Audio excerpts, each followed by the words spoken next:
Queridos televidentes, sean bienvenidos a una emisión más de su programa Vivencias.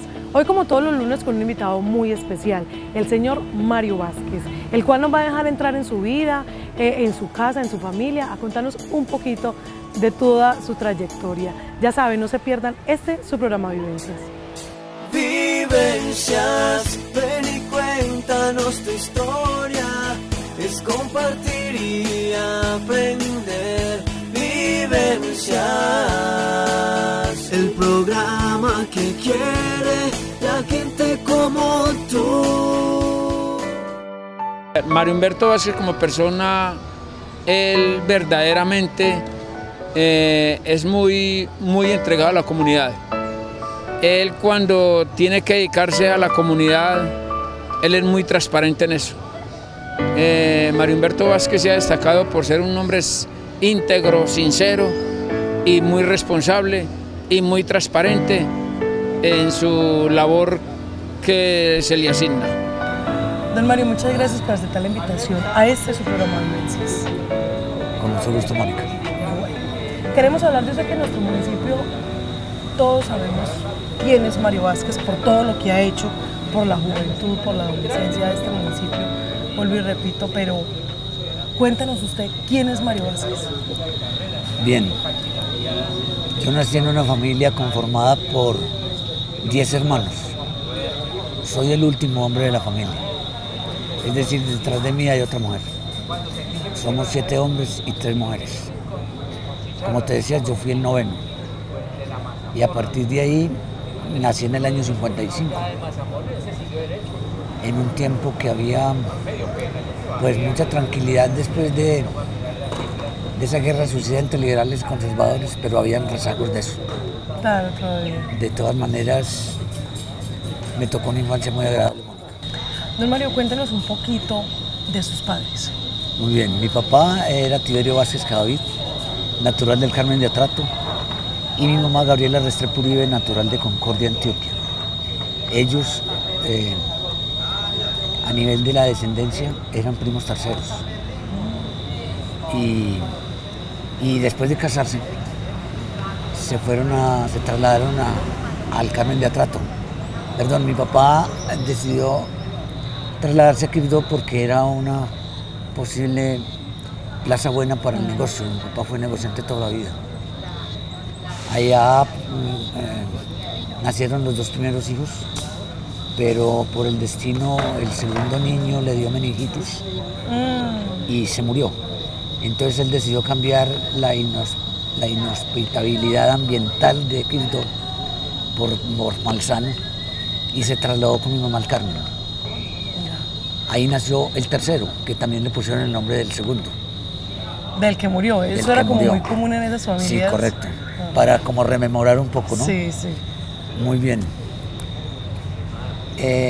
A través de los hermanos de mi papá se dieron cuenta que Bolívar era la parte por donde iba a pasar la troncal carreteable que iba hasta Quibdó. Entonces encontraron que Bolívar iba a ser un polo de desarrollo a nivel de ser parte principal de la carretera que iba entre Antioquia y Chocó. Entonces decidieron trasladarse a Bolívar y fundaron los negocios. Eso fue en el año 45, más o menos, 46, en plena época aquella pues que sabemos claro. de la disputa entre conservadores y liberales. Cuéntenos, don Mario, también cómo es esa relación entre hermanos. Excelente. Sí. Yo era el último, pero mi papá ¿cómo te digo? Nos favorecía mucho a nivel de la ayuda personal que hacía, digamos, individualizada. A él le encantaba que nosotros fuéramos buenos estudiantes. Una parte muy importante. Él no quería sino hijos excelentes. Porque mire que en la época no se preocupaban tanto de eso. Se preocupaban más que todo de que trabajen y trabajen y trabajen. Pero no veo que, o sea, también hay muchos padres de esa época que se preocupaban por la educación de los hijos. Correcto. ¿Y su papá era uno de esos? Sí. Él, por ejemplo, no le gustaba mucho que uno perdiera el tiempo. Como uno en la infancia pues crecía con algunos de las personas que tenían la misma edad de uno hijos de otras familias, a los otros niños les daban bicicletas. Y yo no había tenido bicicleta y me encantaba montar en bicicleta. Cualquier día me invitaron como 3 amigos a montar en bicicleta. Y yo fui donde mi papá y le dije, diga usted a los 4 años, 4 o 5 años, papacito, regálame 2 pesos que yo quiero montar en bicicleta con mis compañeros. ¿Alquilar una bicicleta? Sí, en un alquiler de bicicletas que tenía un señor Gastón en la estación. Y resulta que mi papá dijo, es que yo no soy banco. Si usted quiere disponer de dinero personal, tiene que venir a ganarlo. Yo plata no le doy. Está con 5 añitos. Querida, es que mi papá no era regalón. Mi papá lo que insistía básicamente con sus actitudes, no tanto con su verbo, porque él insinuaba pero no obligaba. Exacto. Lo que él quería era formarlo uno a nivel de la defensa personal que uno podía tener frente a sus anhelos. Como para que se... Eso sí se lo reconozco, pues. Formó personas. Ninguno era... Mire, yo soy el último y nunca fui el niño consentido. Nunca. Antes fui al que más me talló. Según después me explicaron. Y todo era porque veían que yo tenía como elementos para autopromocionarme las cosas. En ese tiempo, por ejemplo, entonces, pues yo le dije a mis amigos, no, hoy no voy a montar. Y al otro día madrugué a las 7 de la mañana con él para la bomba a vender petróleo, a limpiar los surtidores, a barrer y trapear. Él cuando les llegaba mercancía nos ponía mucho a distinguir las dimensiones de los tornillos. Es decir, juntos a separar y a ponerle las tuercas a los tornillos dependiendo de la dimensión. Entonces uno aprendió a distinguir que era 3/16, 1/4, 5/16, 3/8, la pulgada americana. Entonces a partir de ahí, yo por ejemplo ese día le dije, oye papacito, yo voy a ir a almorzar. Y me dijo, venga, aquí tiene 2 pesos por haber trabajado y le voy a dar otros 2 por haber venido. Entonces yo llevaba 4 pesos y yo me montaba 3 o 4 horas solo en bicicleta. Era feliz. Entonces yo sabía que a través del trabajo conseguía la yo felicidad. Era capaz de elaborar lo que yo quería. Entonces nos dio como ese poder de saber, en el sentido de apreciar que nosotros éramos capaces. Qué bueno, mire esa parte, o sea, de admirar. También cuéntenos un poquito como esos recuerdos de la infancia. Este fue uno que de hecho me parece muy bonito, pero como esa parte de la infancia, de la escuelita, ¿dónde estudió? Yo fui parte de lo que llamábamos la Escuela Marco Fidel Suárez. Esa obra donde está la Humata, en la Casa Vieja del municipio, les llamaba la Casa Municipal. Ahí estaba la Escuela Marco Fidel Suárez. Recuerdo hasta los nombres de los profesores. El primero era Añodita Amparo, don Arturo Incapié en tercero, don Jorge Orozco y don Luciano. Le cuento que don Jorge Orozco y don Luciano fueron los mejores formadores que tuvo mi vida, porque ellos supieron valorar de pronto el ímpetu y el interés que yo tenía por aprender y promocionaron mucho la capacidad de liderazgo que yo tenía.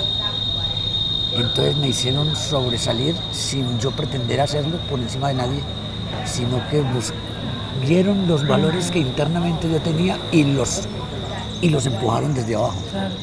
Entonces eternamente agradecido con ellos. ¿Recuerda compañeros? Sí, muchos. De la escuela, Oscar Tulio Tavares, hijo de Luis Tavares. Silvio Giraldo, Rodrigo González, que le decíamos la Rata, hijo de don Pablo González. Es decir, muchos, pero actualmente vivos pocos, pues claro. Pocos actualmente. Sí. Y sobre todo aquí, porque es que está bien que estuvieron con uno en la escuela, pero casi todo el mundo se dispersa y entonces uno a la final no tiene connotación de referencia con ellos. Sí, y de hecho hay muchos que, por decir, yo sé que mucha gente que está viendo este programa y usted menciona a sus profesores, deben de estar pensando, ay sí, a mí también me dio clase ese profesor, o sí, yo fui compañero de estudio de Mario. Eso es como bonito, eso es muy bueno. Es muy bacano, sí. Sí, esa parte como... Cuéntenos también cómo consiguió su primer reloj. Bueno, pero muy joven. No, pero es que Para eso sí me demoré yo hasta la adolescencia. Porque es que mi papá, él apreciaba mucho a las muchachas, las mujeres. Ajá. Y a ellas empezó dándoles el reloj. Yo fui el último de la familia que nunca le dieron reloj. Y yo preguntaba por qué, porque usted es capaz de conseguirlo. Él ya sabía que yo tenía los bríos para poderme dedicarme a conseguir eso, pero para mí no era un atractivo tener un reloj. Es decir, yo no veía que mi mejor esfuerzo tenía que ser conseguir un reloj. Entonces yo conseguí el reloj, fue en el año 70. Ya siendo un adolescente. Ya estando aquí en Bolívar y en la época de los hippies. Porque llegó el encuentro de Ancón, de todos los hippies del mundo, que vinieron a encontrarse aquí en Caldas. Entonces, como llegó la época de los hippies, ya todos los jóvenes queríamos dejarnos crecer el pelo y ponernos las pulseras de cuero, y usted sabe cómo era la época de la emancipación de la juventud en el mundo, y las balacas y esas cosas. Y los tenis de color rojo, eso sí le emberracaba a mi papá que yo me pusiera tenis rojos, porque él era conservador a morir. Entonces eso para él era un delito político. El caso es una traición. Que alguna vez yo me dejé crecer el pelo bastante, en cuarto de bachillerato. Ya tenía relojes todos mis hermanos y regalados. Usted no. Él le premiaba más al que menos estudiaba que a mí, que era el mejor estudiante de la casa. ¿Pero por qué? Porque él tal vez veía que yo era capaz, hombre. Mira, por ejemplo, la cuestión yo siempre le insistí que me regalara una bicicleta porque a mí me encantaba la bicicleta. Y él nunca quiso darme una bicicleta. Me dijo, no, es que yo no se la daba a los hermanos anteriores suyos para ahora venir a dársela a usted que es el último. Si usted tiene que ganársela. Y él, viendo la insistencia que yo tenía, alguna vez en enero, cuando yo estaba en quinto de primaria, en febrero, al iniciar clases nos dijo a todos en la mesa, porque nosotros siempre nos juntábamos en el almuerzo y en la comida juntos. No podía nadie comer por fuera de la mesa. Entonces todo lo que era la cena y el almuerzo era una reunión familiar. Claro. En donde él hacía los correctivos o los agradecimientos. Siempre había oración para empezar la comida, es decir, era una familia totalmente católica, apostólica y romana. Bien, el caso es que alguna vez entonces en febrero dijo, el que mejores notas traiga este año puede pedir lo que quiera. Y yo por dentro dije, aquí está la bicicleta, aquí está mi bicicleta. Pues bien, que yo me fajé a estudiar, y a estudiar, y a estudiar. Y llegó noviembre y él, cuando recibió las notas de todo el mundo, después de la cena, puso todas las notas encima de la mesa. Y empezó a llamar a los mayores. Yo era el último, el niño. Y yo siempre comía al lado de él. Entonces él empezó a llamar a los mayores. Y todo el mundo empezó a mirar las notas. Y yo veía que los mayores, cuando pasaban las notas, me miraban. Y yo dije, ve cómo si me la gané. Me la gané. Al único que no me paré para hacer las cosas fui yo, porque él no me llamó. Él no me llamó. ¿Pero por qué? Él no tuvo la necesidad de decirme, venga, mire, porque él ya sabía que yo había ganado. Además, me lo confirmaban las miradas de todos mis hermanos. Entonces mi papá, cuando ya todos se volvieron a sentar, volteando de mí, me dijo, bueno, mijo, entonces, ¿usted qué es lo que quiere? Y le dije, pues usted sabe, yo quiero es una bicicleta. Y me dijo, muy bien, vaya donde quiera y coja la que quiera. Y diga que yo la pago. Dios mío. Entonces yo me fui en ese tiempo para la Casa Phillips, que era donde vendían las mejores bicicletas. En ese tiempo se llamaban la bicicleta Monarch. ¿Y dónde era? En la casa de los Agudelos, en la tienda de los Agudelos. Sí, sí. Ahí estaba a un lado la Casa Phillips, donde ahora tiene la economía Perafán. Esa era la Casa Phillips. Y habían como 5 bicicletas, pero todas del mismo modelo. Estamos hablando del año 67. 67, o sea 68. Que era como esas bicicletas como de... Mira, venían con guardabarros largos, venían con parrilla. Esas bicicletas viejas, montañeras, sí. Pero de llanta grandotota. Una monareta es diferente. No, es que en ese tiempo no habían bicicletas pequeñas. No habían, yo quería una bicicleta pequeña por mi edad, pero no habían sino turismeras, que haga de cuenta una todoterreno ahora, así de altas. Ya, sí, grandotota. Es decir, para uno montarse, y tenían barra en el sentido de que, porque había unas bicicletas que no tenían barra y era especial para mujeres. El caso es que yo escogí la bicicleta que más me gustó, que era una amarilla. Yo era bien mono. Y a la final, entonces, la llevé para mi casa. Él pagó, valió como 1.200 pesos. Ay. En esa época. Y la condición que me puso mi papá es, usted se la tiene que prestar a Guillermo. Guillermo es el hermano que sigue para arriba y era el peor estudiante de la casa. Ese había perdido 2 materias y tenía que habilitar. Entonces yo sentí como que no era muy justo, pero también me daba como tristeza de que él, siendo mi hermano, enseguida de mí no había venido como 18 meses, él no pudiera montar en la bicicleta porque yo no la había ganado. Entonces yo, no, tranquilo, yo la presto. Pero yo me pregunto una cosa, ¿por qué se la tenía que prestar a él? ¿O era como por la hermandad? Por compensación, por la hermandad. Mi papá me quería inculcar a mí también el amor filial. Él sabía que yo tenía la capacidad intelectual de ser el mejor. Sí. Pero él también tenía que darme otros elementos de sociabilidad y de compañía. Yo pienso que eso es noble en él. Y yo ahí mismo acepté, yo no tenía problemas. Bueno, sí. Yo con el solo triunfo ya tenía bicicleta. Eso era lo que yo quería. Mario como persona, pues para mí fue uno de los que hoy en día yo le tengo que agradecer que yo esté en la escuela de música. Porque cuando yo estaba en el grupo de recreación, la idea era montar una chirimía. Y esa chirimía en algún momento no se pudo formar para el grupo de recreación, entonces por ese medio entramos a la escuela de música a trabajar lo del instrumento, y entonces ya a través de lo del grupo de recreación yo me quedé en la escuela de música. Para mí Mario Humberto Vázquez pues, ha sido el gestor de que yo esté aquí en la escuela de música, y en base a eso yo le debo pues como de que yo esté en la escuela de música trabajando, en gran parte se lo debo a él. Es una persona pues entregada por la recreación, por la lúdica, por la artística, por la pintura, por todo el cuento pues de artes acá en Ciudad Bolívar. Don Mario, cuéntenos también cómo esa parte ya de la adolescencia del colegio. Tengo entendido pues, por lo que nos está contando que toda la parte de la primaria fue muy buen estudiante. Sí. Igual fue en la secundaria. Es que a mi papá no le gustaba sino el primer puesto. Ah, ya. Yo llegué él siempre iba como acudiente de nosotros a las escuelas. Ay, qué miedo. Él siempre, en el caso personal, aunque mi hermano y yo, los menores, estábamos estudiando en la Cofidel Suárez, él era el presidente de la Asociación de Padres de Familia. Porque mi papá era un líder consumado aquí desde que llegó a Bolívar. No solamente a nivel del Partido Conservador, del Consejo Municipal, de las acciones comunales, de la institución San Vicente de Paul. Él era un líder comunitario que le ayudaba a todo el mundo. Entonces, a partir de ahí, esa fue otra instrucción que yo recibí de él y que nunca se me borró en la vida. El único de los hermanos míos que tiene inclinación del trabajo social soy yo. El único. Porque los otros se dedicaron a conseguir plata como todos. A mí se me pegó la parte comunitaria de mi padre.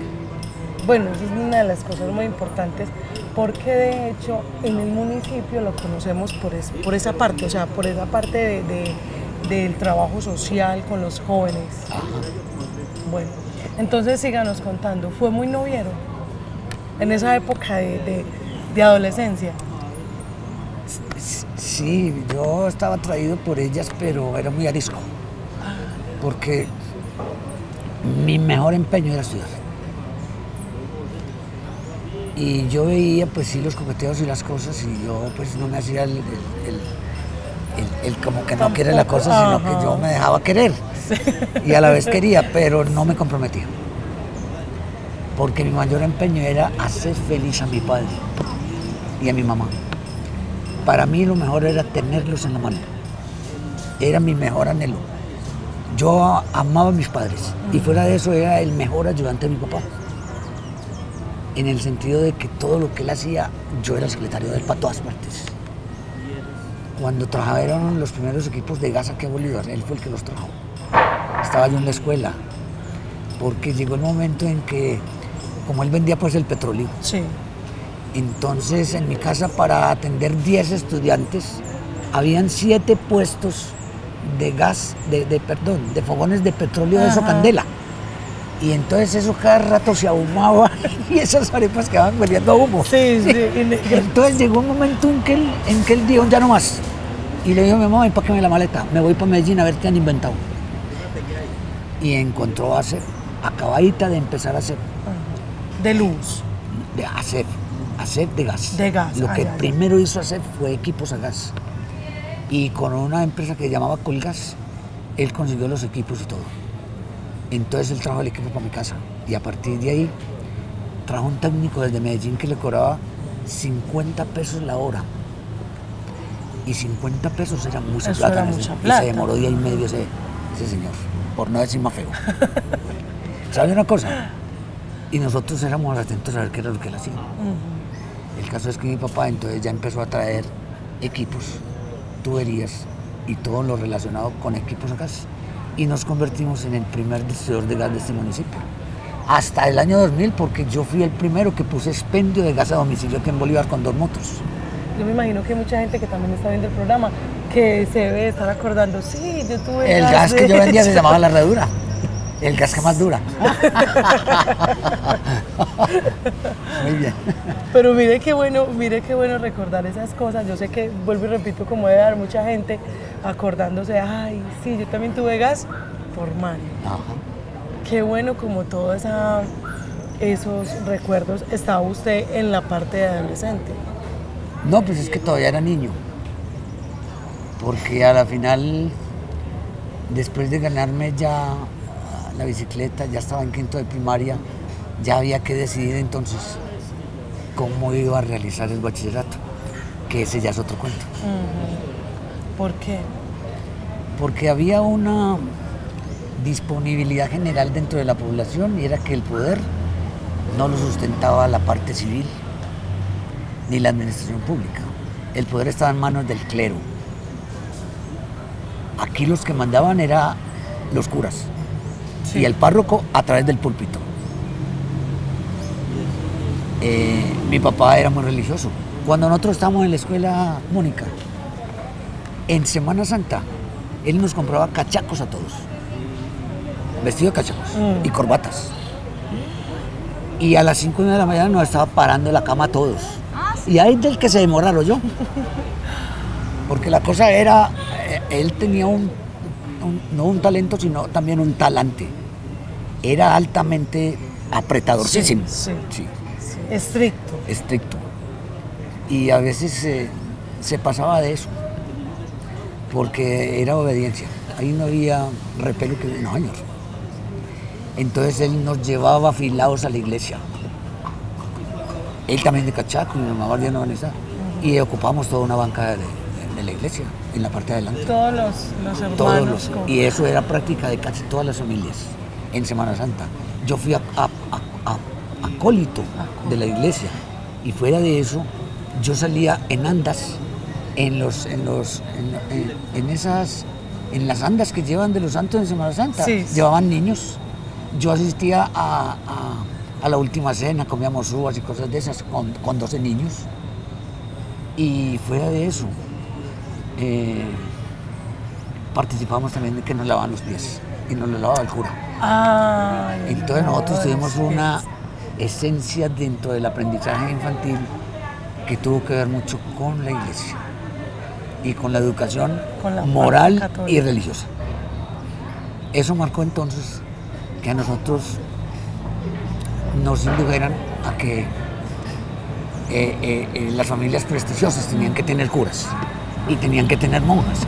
Y ya de los hermanos mayores de mi papá, porque él también fue el último de la familia, eran 7 y él fue el último. De la familia, de los hermanos de mi papá, ya habían curas y monjas, sobrinos de él. Entonces él quería tener un cura. Y sucedió entonces que nos mandó a 4 de los 7 años para el seminario de Jericó. Eso precisamente le iba a preguntar. Yo sé que mucha gente, vuelvo y repito, bueno, yo soy una, que yo no me imagino a don Mario de seminarista, pero cuéntenos esa parte.